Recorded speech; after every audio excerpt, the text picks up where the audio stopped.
Baby girl found a German shepherd trapped under an old bridge. What she did next melted hearts.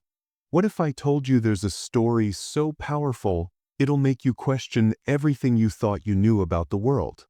A story where a child's courage and a dog's loyalty create a bond that defies all odds. What happens next will leave you speechless. Don't forget to like, share, and subscribe. This is one you won't want to miss. The evening was settling gently over the small riverside town, the sky painted in fading strokes of purple and gray. The air carried the heavy scent of rain waiting just beyond the horizon, and the sound of rushing water from the river echoed faintly through the valley. On her grandfather's porch, a 3-year-old girl in a light blue dress sat with quiet contentment, her tiny hands clutching smooth pebbles she had collected earlier.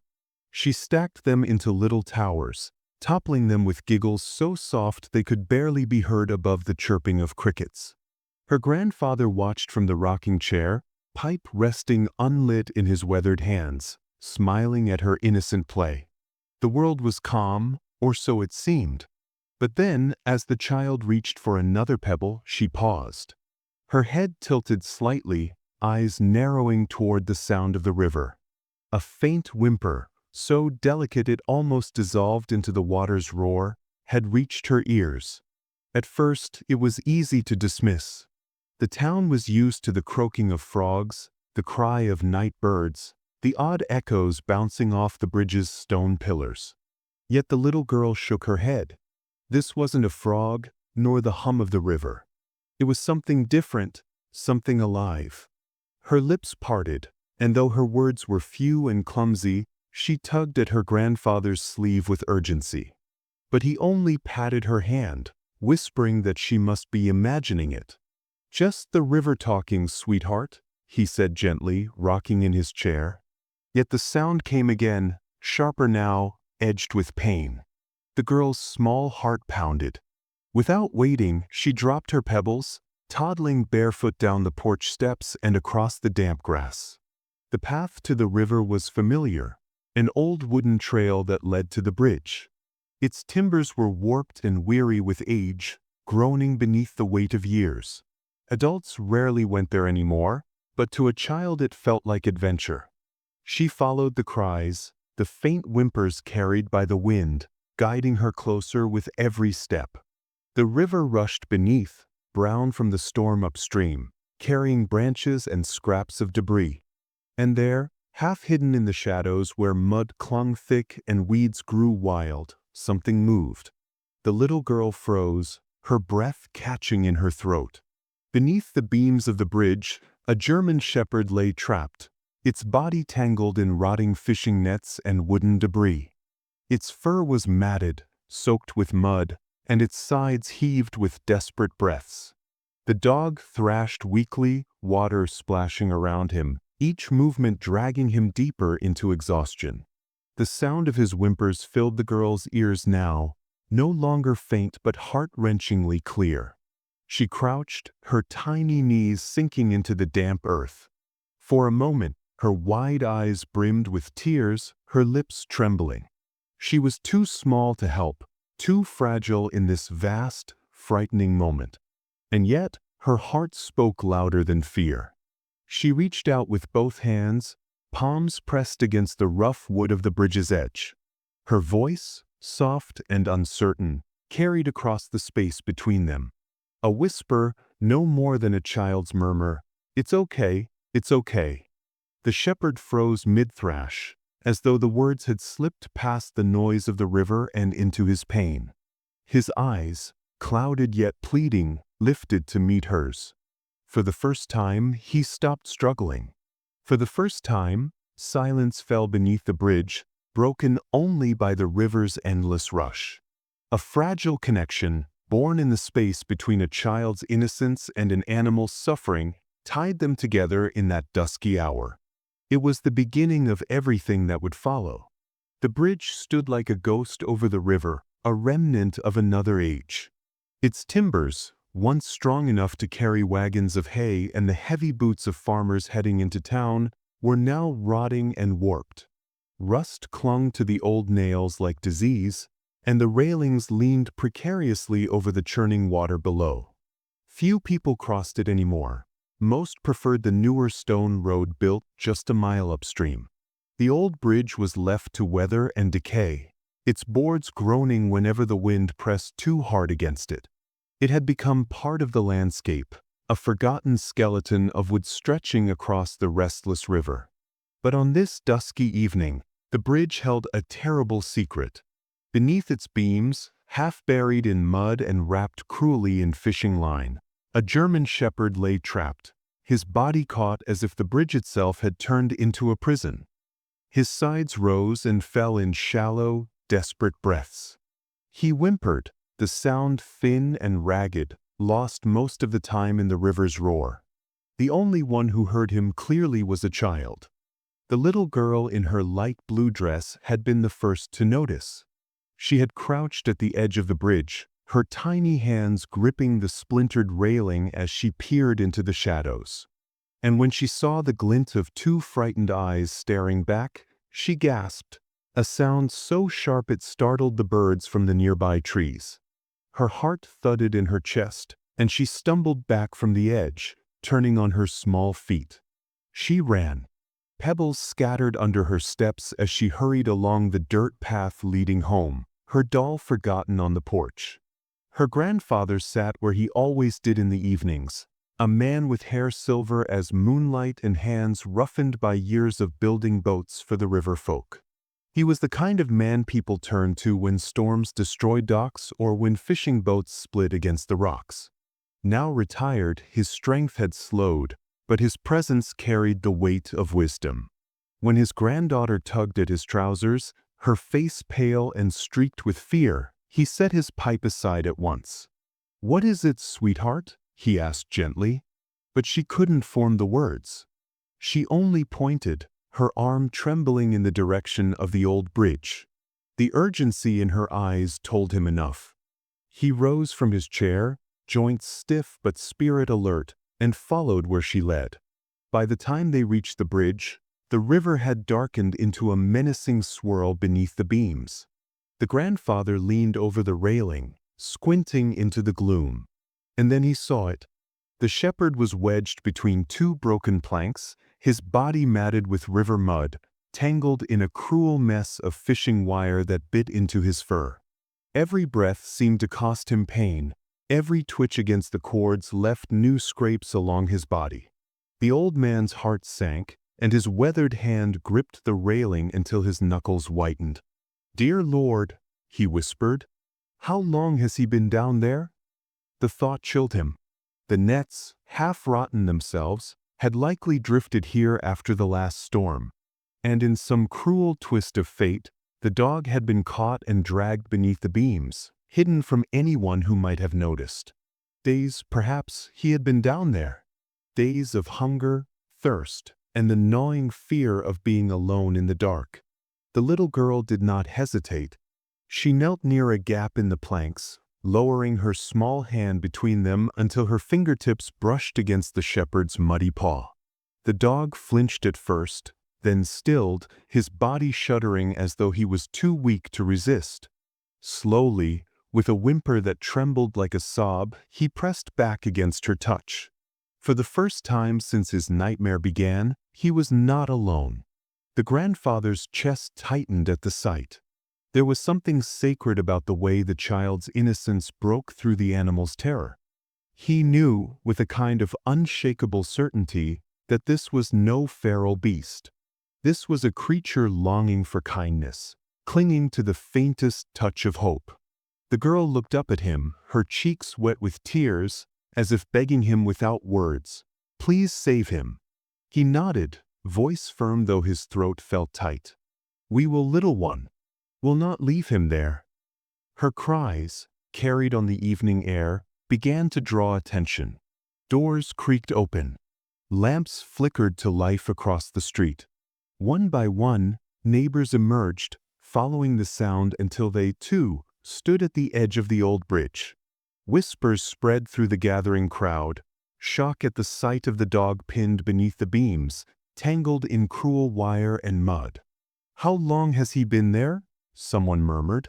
"Looks near dead already," another answered, shaking his head. "A lost cause," muttered one of the older men, though his eyes softened as he glanced at the child still clutching the dog's paw. The baby girl did not move. Her little dress was streaked with dirt, her knees pressed against the damp planks. Every so often she whispered soft nonsense words, sounds of comfort only a child could offer. And each time, the shepherd's trembling slowed, his breathing steadied, if only slightly. The grandfather turned to the gathering villagers. "He's alive," he said, his voice carrying the quiet authority of a man who had once built ships strong enough to face the fiercest river storms. "And no innocent deserves to die trapped like this." The crowd shifted uneasily. Some exchanged glances heavy with doubt, others with pity. But none could ignore the sight before them, the fragile bond of a child's hand pressed against a desperate paw beneath the bridge. It was a moment that bound them all. The old bridge, once forgotten, had become the stage for a story none of them would ever forget. And as the evening deepened into night, lanterns glowed brighter along the riverbank, their flames trembling like hearts unsure of what was to come. Yet one truth stood clear: the dog was no longer hidden. His prison had been discovered, and now the town would have to decide whether to turn away or to act. The crowd thickened at the old bridge, their faces illuminated by the pale glow of lanterns. The river rushed below, carrying the smell of wet earth and weeds. Shadows stretched long across the planks, and the soft cries of the trapped shepherd rose and fell like a mournful hymn. Yet even as the sound twisted hearts, fear clung tightly to the villagers. "It's too dangerous," muttered a farmer with a straw hat pulled low over his brow. He kept his distance from the railing, peering into the darkness where the shepherd's eyes flickered faintly. "That beast could turn on us the second we pull him out. You've seen what dogs can do when they're cornered." Another nodded in agreement. "He's half mad from hunger. Look at the way he thrashes. If we free him, what's to stop him from sinking his teeth into the first hand that gets close?" A low murmur rippled through the group. Fear spread easily, like a sickness. For many of them, the shepherd was a stranger, an unknown creature pinned between beams, its ribs sharp beneath matted fur, its eyes wide with suffering. But standing at the center of it all, the baby girl did not move. Her tiny hands still reached through the crack in the planks, her fingertips brushing the shepherd's paw whenever the current didn't pull him down. She made no sound now, only tears streaming down her cheeks, her blue dress damp with river mist. And though she was just a child, her stillness spoke louder than all the fearful whispers. "She won't leave him," said an older woman from the back, her voice trembling. "I've never seen her hold on to anything like that." A younger man shook his head. "That doesn't matter. She's a baby. She doesn't know the danger. Sometimes compassion blinds us." The grandfather stepped forward. His weathered face caught the lantern light, and in that moment he looked less like an old man and more like the strong boat builder he had once been. His voice carried the authority of someone who had faced both storms and sorrow. "No living soul deserves to die trapped in the dark," he said firmly. The crowd hushed, listening. "Look at him. He's not baring his teeth. He's not snapping at her hand. He's holding on, same as she is. If a child can see the good in him, are we so blind that we cannot?" The words hung heavy in the air. The villagers shifted uncomfortably. A few lowered their eyes, ashamed. But the debate was far from over. "Wisdom isn't the same as foolishness," argued the farmer again. "You've seen animals turn. The rivers made him weak, desperate. He could lash out. What if he hurts the girl?" The grandfather's gaze did not waver. "And what if he doesn't? What if we walk away tonight and leave him to die under this bridge, his cries echoing in our sleep for the rest of our lives? Will you find peace in that?" The silence that followed was tense, broken only by the river's roar. Then a middle-aged woman stepped forward, clutching her shawl tighter around her shoulders. Her eyes shone as she looked at the little girl's tear-streaked face. "She's crying for him," she whispered, "crying like he's one of her own. Maybe that's reason enough." A fisherman, lantern in hand, rubbed his chin thoughtfully. "We all know this old bridge. Nets get tangled here, wood splinters, things rot. He could have been suffering there for days. Would any of us wish such a death on a creature, even one we fear?" The baby girl, oblivious to the weight of their debate, leaned closer to the gap. Her lips moved in soft whispers, words only she and the shepherd could understand.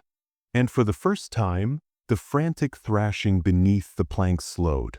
The dog's paw pressed more firmly against her touch, as though anchoring himself to her fragile comfort. The sight was undeniable.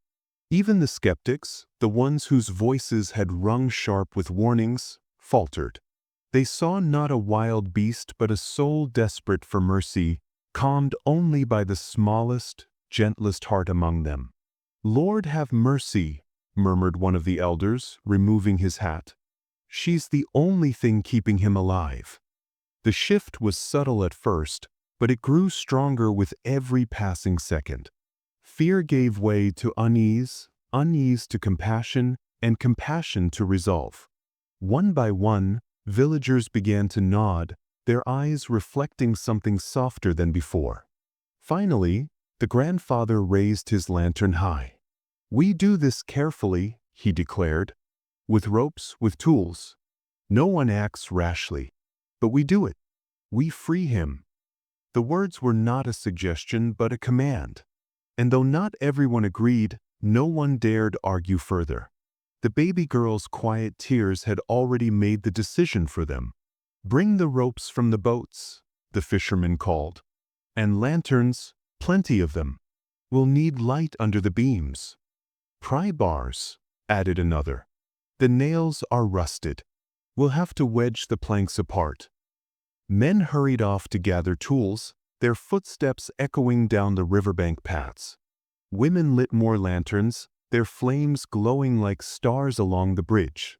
A few spread blankets on the ground, preparing a place for the dog should he survive the rescue. The grandfather crouched beside his granddaughter, brushing her damp hair back from her forehead. His voice softened as he looked into her wide, tearful eyes. "We're going to try, little one," he promised. "We're going to give him a chance." The shepherd whimpered beneath them as though he understood.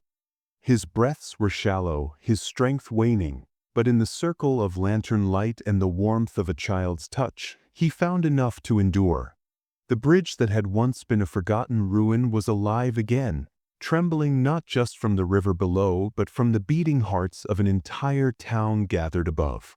The air was thick with both fear and hope, and the decision had been made. They would not walk away. They would not let the cries fade into the night. The old bridge, cracked and broken, would become the stage for a battle between despair and compassion. And on this night, with a child's tears guiding them, compassion had won. The first drops of rain began to fall as the men lowered themselves beneath the broken bridge, their boots scraping against damp wood, their hands gripping crowbars, axes, and coils of rope. The river's roar seemed to deepen, echoing against the timbers like the growl of some hidden beast. The lanterns above swayed in the breeze, their trembling golden light flickering across black water, across rusted nails, across the desperate eyes of the shepherd still caught between the beams. From above, the baby girl leaned as far as her grandfather dared allow, her small body pressed against the railing, her blue dress damp from the river's mist. The child whispered softly, her words broken, not quite sentences, just the innocent murmurs of comfort that only a toddler could give. And against all logic, the shepherd responded. His frantic thrashing slowed each time her little voice floated through the cracks. When her tiny fingers reached through a gap, brushing against his fur slick with mud and river water, he lifted his head just enough to touch them with his tongue. The lick was weak, strained by exhaustion, Yet it spoke of trust stronger than words. It was a pact sealed in that fragile moment. He would fight to live, because she believed he should. Below, the men worked with grim determination. One wedged a crowbar into the beams, grunting as he tried to pry the swollen wood apart. Another swung his axe carefully, aiming at the thick fishing wires that bound the dog's ribs like cruel chains. The current tugged at them constantly, splashing cold water up their legs as they fought against rust and rot. Every strike of metal on wood echoed like thunder beneath the bridge. The shepherd flinched at each sound, but the baby's hand steadied him, her soft touch anchoring him against fear. "Steady now," the grandfather called down, his voice carrying authority, but also urgency. "Don't splinter the beam too much, you'll crush him." His lantern cast a glow on the rain-slick planks, highlighting his worried face. His eyes darted between the child at his side and the laboring men below, torn between fear for both. The women huddled along the bank, their shawls pulled tight against the rain, holding lanterns aloft to cast light into the shadows. Their knuckles whitened on the handles as they whispered prayers under their breath, every syllable swallowed by the roar of the swollen river. The whole town seemed to breathe in rhythm with the fight under the bridge, gasps when the shepherd sank too low, sighs when he lifted his head again at the baby's whisper. Minutes stretched like hours. Nails screamed as crowbars pried them loose, one by one. Axes sliced at wire tangled so tightly that each strand fought back, cutting into the men's calloused hands. The shepherd's body sagged with exhaustion, his breath shallow, foam at the corners of his mouth. Yet whenever he faltered, the toddler's soft hum of sound, half whisper, half lullaby, reached him, and his eyes flickered open again. Even through pain, he found strength in her. At last, with a snap that echoed like a gunshot, one of the beams gave way. A cheer rose, brief but determined. Another man plunged his knife into the thickest of the wires, sawing furiously until the strand curled and snapped free. Slowly, painfully, the prison that had held the shepherd for so many days began to yield. "Almost there," one of them cried, his voice hoarse from effort. Above, the baby girl pressed both hands against the gap now widening, her cheeks wet with rain and tears. She leaned so far forward that her grandfather caught her waist to steady her. And in that instant, the shepherd raised his muzzle, pushing through the broken wood just enough to meet her fingers again. His tongue, though weak, brushed her skin once more, a trembling gesture of gratitude, of surrender, of trust. The men gave one final heave, crowbars straining, shoulders bent with every ounce of strength. With a groan, the last plank cracked and split apart. The fishing wires snapped in a shower of water and rust. Suddenly, the shepherd was free. He collapsed onto the muddy bank, his body limp, ribs jutting through patchy fur, every scar a story of suffering too deep to imagine. His breaths came in shallow rattles, his eyes barely open. Yet he was alive. A cry went up from the crowd, not of fear, but of awe. The women gasped, lanterns trembling in their hands. The men dropped their tools, their shoulders heaving with exhaustion and relief. And the baby girl, who had not let go of hope for a single heartbeat, clapped her tiny hands together. Her face broke into a smile so wide, so pure, that even through her tears, laughter bubbled out of her. It was the first sound of joy the grandfather had heard from her since the day her mother passed. The sound made him choke, his chest heavy with grief and healing all at once. The shepherd stirred faintly at the sound of her laughter, his ears twitching, his gaze drifting toward her. It was as if her joy itself had given him a reason to keep breathing. The grandfather descended the embankment, mud clinging to his boots, and bent to lift the broken creature. The shepherd was heavier than he looked, his weight deadened by exhaustion, but the old man's arms held firm. He cradled the dog against his chest as though he were something precious, fragile, worth every ounce of strength left in him. "Come on," he called softly to the townsfolk as he began to climb back toward the road. "He needs warmth. He needs shelter." The townspeople parted, their lanterns lighting the way. Women spread blankets quickly on the barn floor. Someone fetched water, another ran for herbs and cloth. The baby girl trotted alongside her grandfather, her hand never leaving the shepherd's fur as it dangled from his arms. She hummed softly again, the same innocent melody that had steadied him beneath the bridge, as though promising that the darkness was behind them now. When they reached the barn, the grandfather laid the shepherd gently on clean straw. The dog collapsed fully then, his chest rising and falling with faint, uneven breaths. The child knelt beside him at once, patting his side with her tiny hand, her laughter now softened into a sweet, tearful giggle. For the first time in weeks, the barn that had stood silent since her mother's passing filled with the sound of her voice. The old man leaned heavily on the stall rail, his eyes shining in the lantern light. He knew at that moment that they hadn't just saved a dog.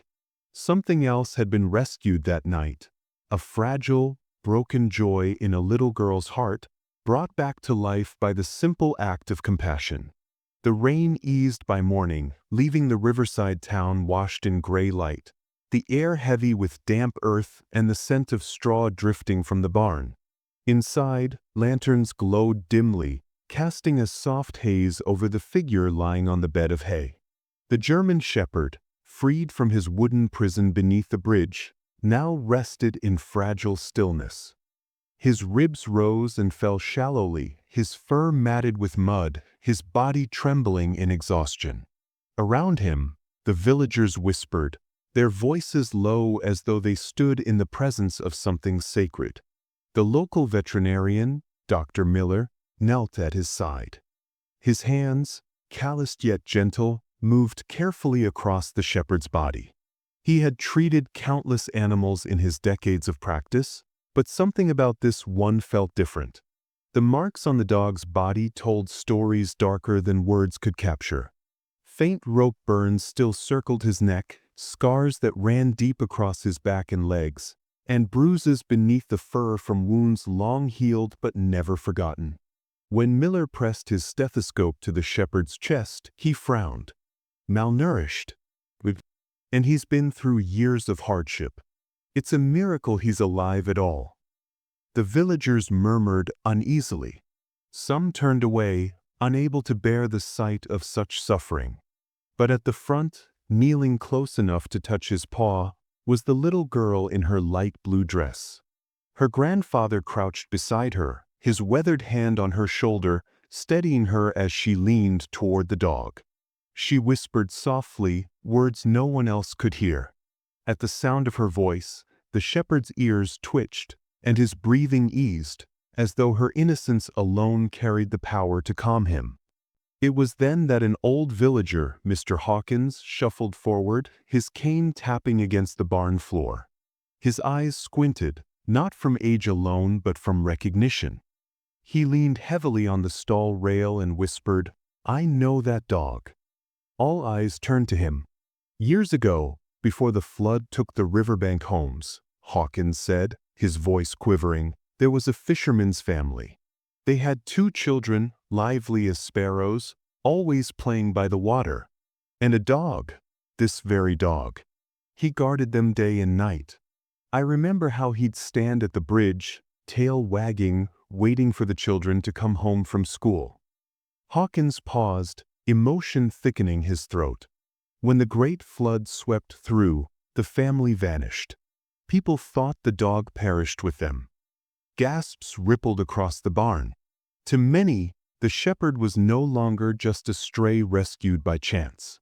He was a remnant of a story the town had almost forgotten, a survivor of tragedy hidden beneath their very bridge.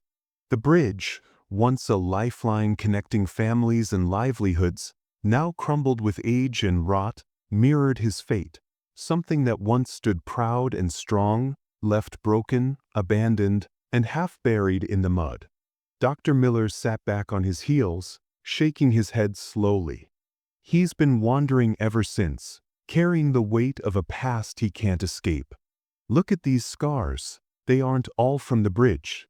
Some are years old. He's been tied, beaten, starved. Yet through all that he's still here.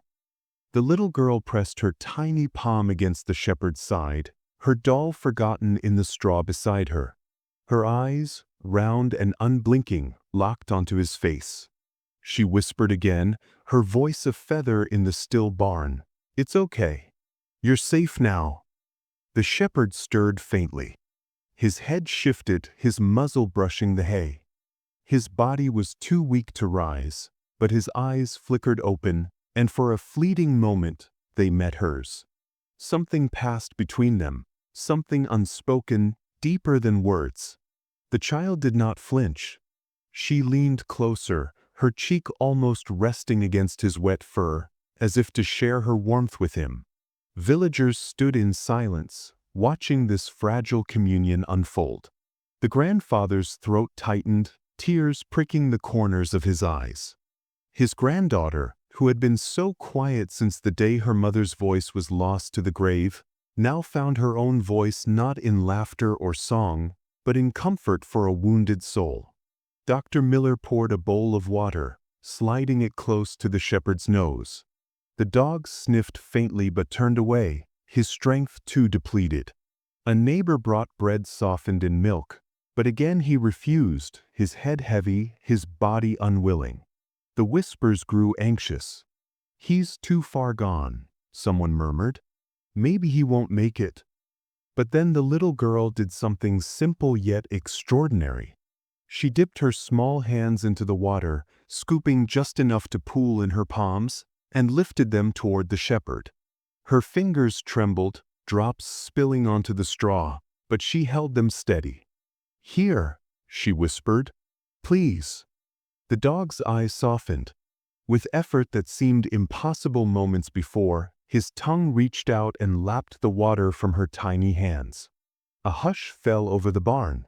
When she tore a small piece of bread and held it out, he took it from her fingers with a gentleness that belied his suffering. Gasps of wonder filled the space.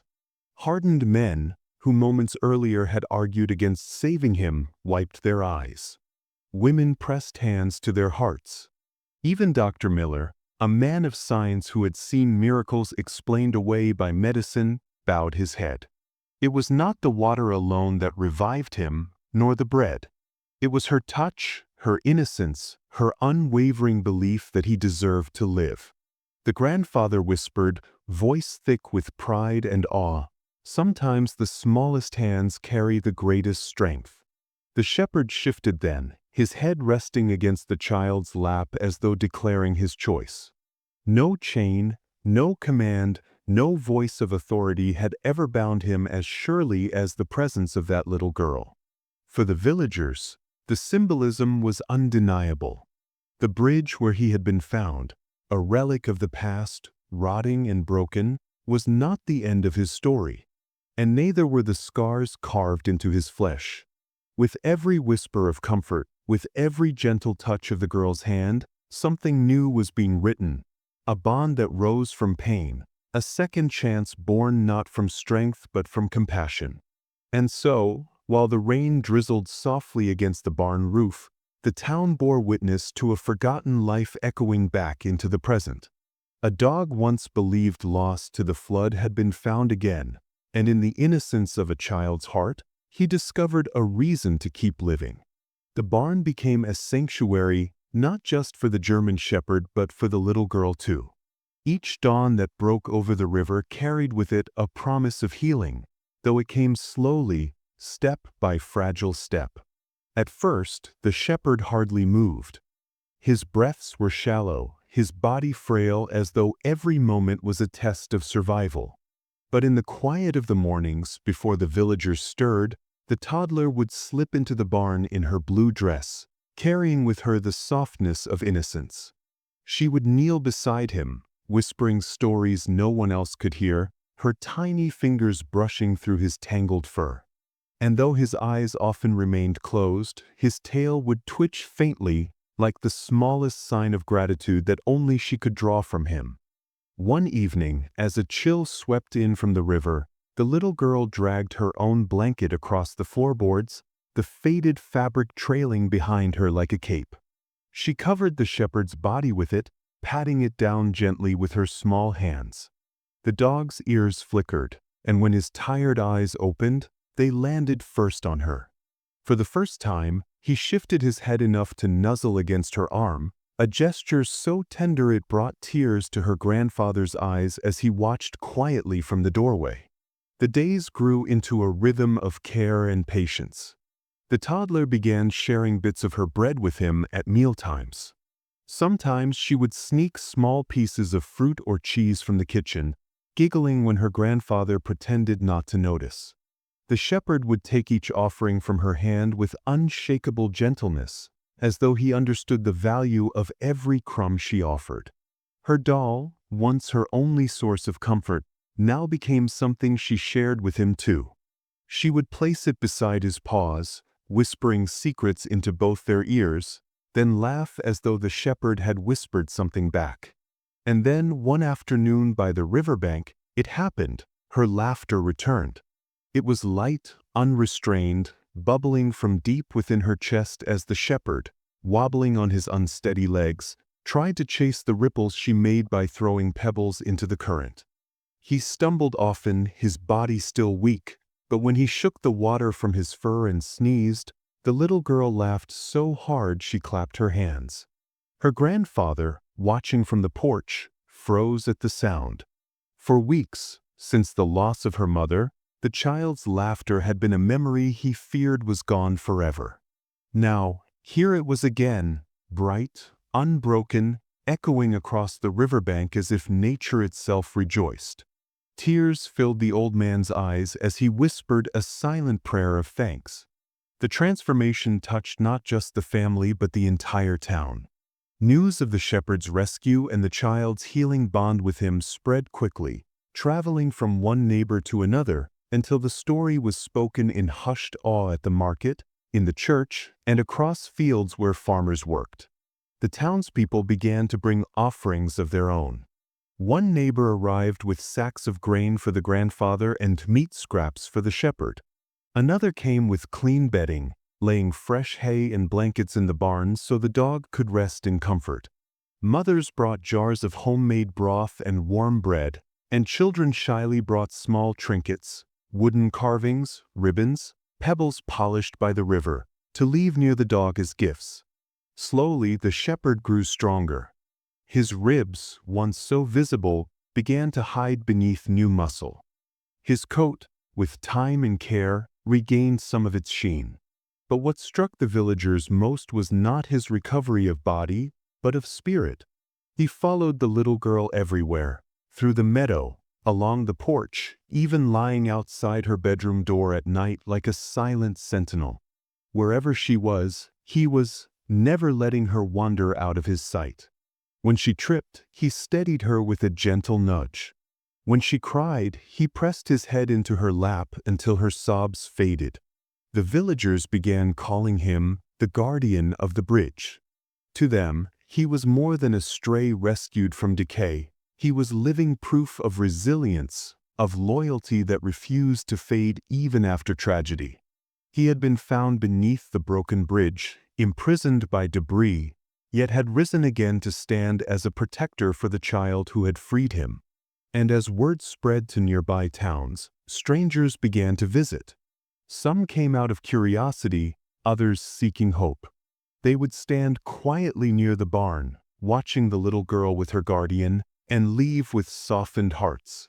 It was not unusual, by late summer, to see wagons from distant villages pulling up along the dirt road just to catch a glimpse of the pair by the river.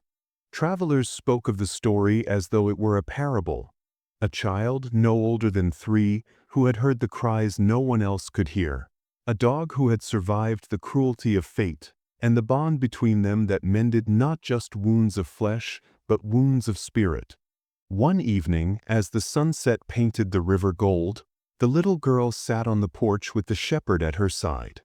She leaned against him, her doll tucked under one arm, her free hand tangled in his fur. Her laughter drifted on the breeze as her grandfather rocked slowly in his chair, listening. For the old man, it was more than laughter. It was life returning, proof that grief had not stolen everything.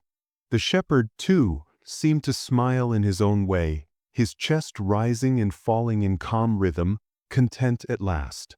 In that moment, the town realized this was not just a story of survival. It was a story of rebirth, for the shepherd, for the child, and for the community itself. And from that day forward, the guardian of the bridge became more than a name. He became a symbol, a reminder that love could rise from ruin, that broken bridges, whether made of wood or of hearts, could be rebuilt when touched by innocence. For weeks the river had carried laughter again. The German shepherd, once a shadow beneath the bridge, now napped on the porch, lifted his head for passing wagons, and followed the toddler as though her small footsteps were a compass only he could read. Then, one late afternoon, a powder blue pickup rolled up the rutted lane, dust trailing like a warning. A man stepped out, hard eyes, leathered skin, boots that looked like they had kicked more than mud. He scanned the porch, the child, the dog, and smiled without warmth. "That's my dog," he said. The grandfather set his whittling knife down slowly. "Who might you be?" "Name's Doyle," the man replied, patting his shirt pocket. "Caleb Doyle. Got papers say he's mine." He flicked his chin toward the shepherd. "Ranger. Trained working dog. Kept near the river to guard my gear. Went missing." The shepherd did not run to him. He did not wag. He rose stiffly and took 2 steps backward until his hip pressed the toddler's knees. She placed her tiny hand on his shoulder without looking up, as if she'd known to do it all along. Doyle pulled out a cracked plastic sleeve, the kind you keep registrations in. He fanned out a stack old vaccination slips, a county licensing tag receipt, a faded photograph where a younger version of the same shepherd sat too straight, eyes too still. "See? My mark on his ear. Scar there, 1 notch." He squinted at the dog. "Ain't that right, Ranger?" The dog flinched at the name. Word travels fast in small towns, faster still when it involves a child and a dog who already belonged to everyone's heart. Neighbors drifted down the lane. The grocer, the mill hand, the postmistress with her aprons still tied. A few stayed in the road, arms crossed. Others came right to the steps, murmuring to the toddler, nodding to the old man. Someone sent for the vet, Dr. Whitaker, who arrived with a cooler and the careful calm of people who've seen too much hurt and tried anyway. Doyle didn't wait. "I'll take him now," he said, stepping forward. The shepherd pressed harder into the toddler, and she wrapped both arms around his neck, face buried in his damp coat. Her small shoulders trembled. The grandfather moved, quick for his years, placing himself between man and animal. "Mr. Doyle," he said evenly, "we found this dog half dead beneath a bridge, tangled in wire and rot. We've fed him, tended him, and he's been a sentinel at my granddaughter's bed. Any claim you've got is complicated by that." "Complicated?" Doyle snorted. "The law's simple. A registered animal belongs to the registrant." He snapped the plastic sleeve with his thumb. "That'd be me." "He's half-starved," Dr. Whitaker said quietly, crouching to let the shepherd sniff her hand. "Old rope burns, fresh wounds healed wrong. If he was yours, you neglected him. That complicates the law further." A few neighbors nodded, relief in their faces that someone had put shape to the unease. But the division showed itself just as quickly. "Now, Doc," said a hardware clerk near the fence, "what if the dog ran? You can't blame a man for not finding him in time." Another neighbor shifted, eyes flicking to the papers in Doyle's hand. "If the county tag matches, this could get ugly in court. Maybe best not to meddle." Meddle. The grandfather hated the word. He looked down at his granddaughter. Tears soaked the shepherd's fur where her cheek pressed in.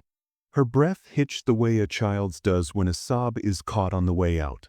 He laid a hand on her head. "No living soul deserves to die trapped in the dark," he said, voice rough. "We didn't meddle. We listened." Doyle jabbed a finger. "You kept a trained dog that isn't yours. That's theft, old man." "Trained how?" a mother called from the back. "To freeze under bridges?" Voices rose. Legal rights versus the thing everyone had seen with their own eyes. A child mended by a dog who slept by her door, a dog steadied by a child who fed him with crumbs and laughter. Someone shouted for the town chair. Someone else insisted they take it to the Riverside Hall. It was decided in a rush, the way such things are, swept by feeling, anchored by routine. They would gather at twilight by the river, where the story had begun.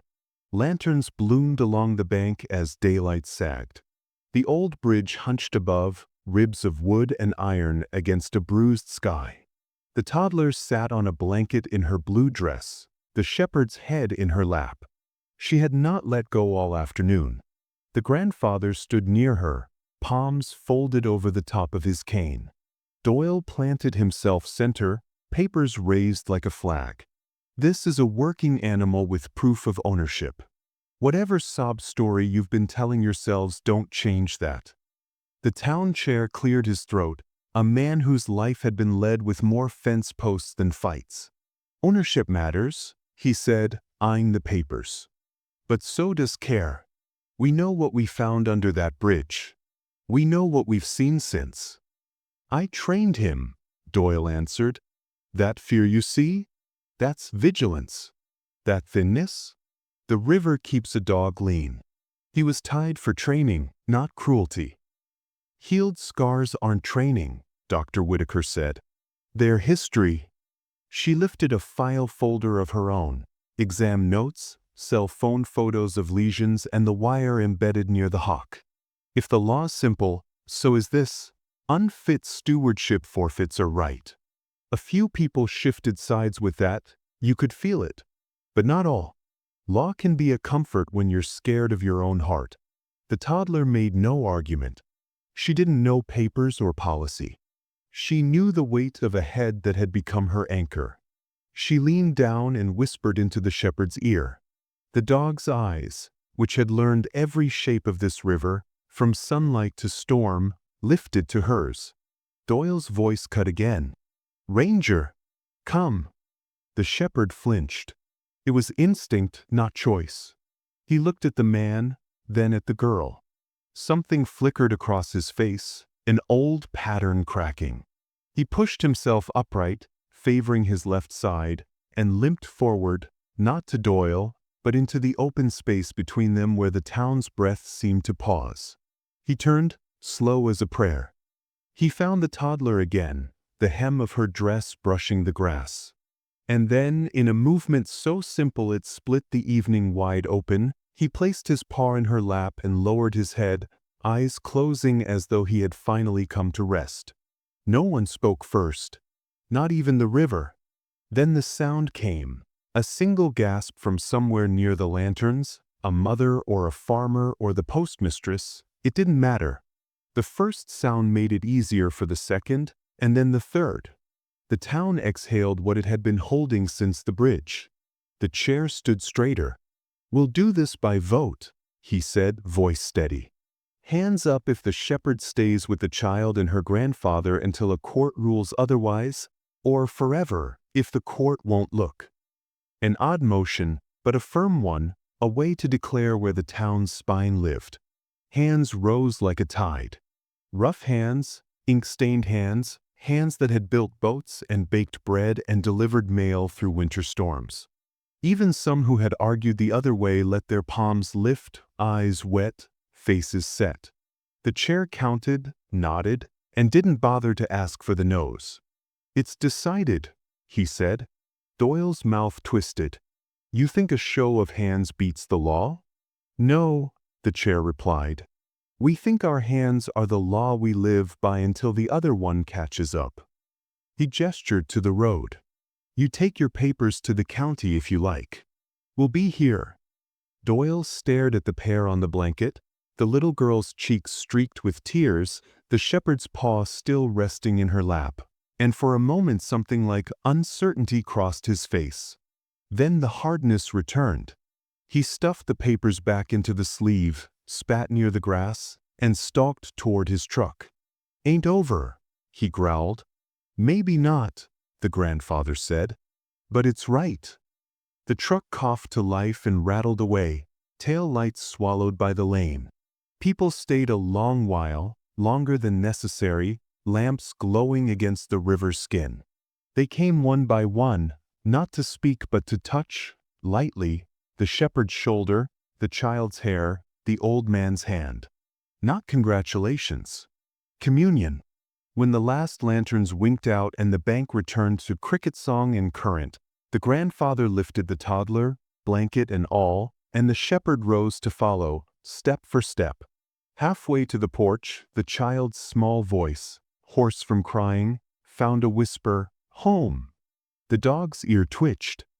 He leaned his shoulder to her leg until her balance steadied. The bridge creaked in the dark behind them, but it no longer felt like a prison. It felt like a witness. That night, the shepherd slept by the doorway as he always did, one eye on the hall, one ear turned toward the river.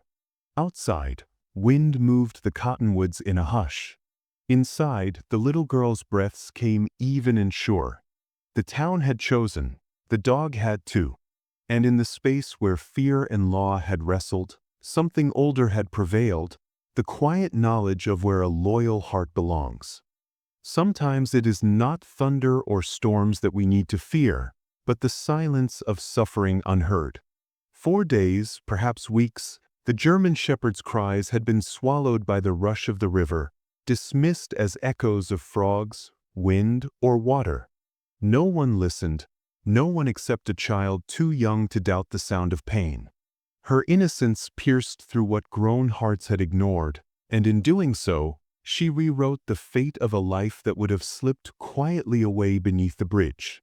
What the baby girl saved was more than a dog. She rescued the spirit of a town that had begun to harden under years of loss and routine. Her small hands, reaching through gaps of wood and wire, reminded her neighbors what it meant to choose compassion over caution, hope over fear. In her laughter, reborn beside the river, others found their own humanity again.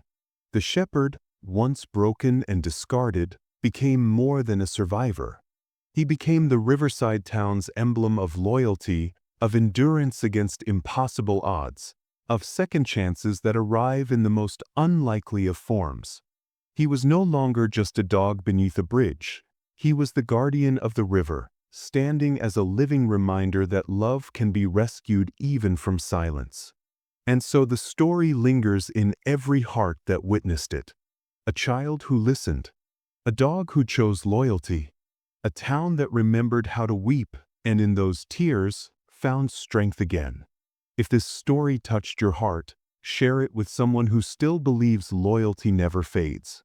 Like, comment, and tell us where you're watching from.